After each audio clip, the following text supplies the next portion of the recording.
To set button click speed in iPhone 14 Pro, open settings. In home screen, tap settings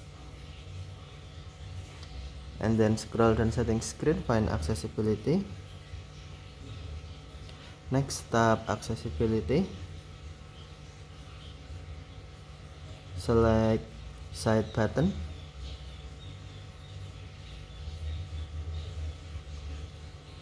and then on click speed, select option you want, default, slow or slowest. Adjust the speed, refer to double or triple click the set button. Okay, select option you want, default, slow or slowest. Okay, thank you for watching. Have a nice day.